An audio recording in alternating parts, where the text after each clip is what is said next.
It's Sunday the 26th, about 1 p.m. Before we head into the shop, we got a bunch of animals at the shop. We're trying to produce some of our own food and be a little more self-sufficient. I still like to have all the creature comforts, but I like to have the security of knowing we can do that if something should ever happen to where we didn't have power for a sustained amount of time, or just any number of things happened. So before going into the shop, we ran into Paris, which is about 15-20 minutes up the road, depending how you drive. And we picked up some supplemental feed. We've got a co-op and a feed store, actually two of them in town, in Camden.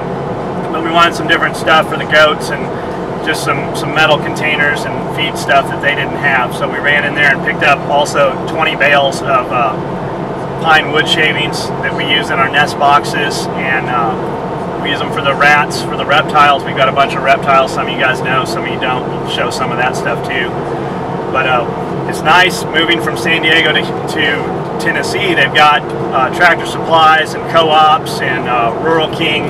It's like a big Walmart or Kmart, but for farm type stuff, which is pretty cool. And we could produce wood chips. Like, we've got a wood chipper and all that stuff.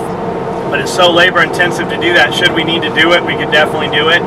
But it's just a juggling act. I can work an hour and make the money to buy 10 times as much wood chips as already done. But if we needed to do it, we could definitely do it if we had to. So we're driving the F-250 Super Duty, and we've got a 6 or 7 by 12 foot trailer on the back that's full of wood chips and feed and different stuff like that. We use a bunch of black tar sunflower seeds at the house. We've got feeders all over the front yard to feed squirrels, and should we ever need to harvest the squirrels are there and they're approachable and they're easy to get a hold of.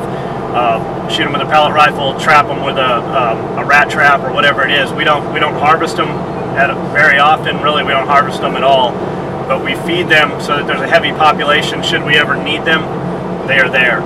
And they're just funny to watch. They're cool to watch, just like the chickens. So we're just shooting this real fast video, and then we'll add some to it when we get to the shop. We'll show you the rabbit cages and the chickens and the goats. The goats, we don't really use them for anything. When we got one, she had 2 kids with her, and Lance was milking them.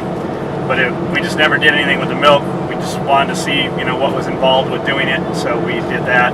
We use the chicken eggs every day. We produce more chicken eggs than we can use, which was the plan when we got chickens again and moved them to the shop. We'll show you that whole setup, but the plan was to produce more eggs than we could use so we could give them to our employees to take home, which we do on a regular basis. And we've got a little bit of a garden going there, and we'll show you that when we get there.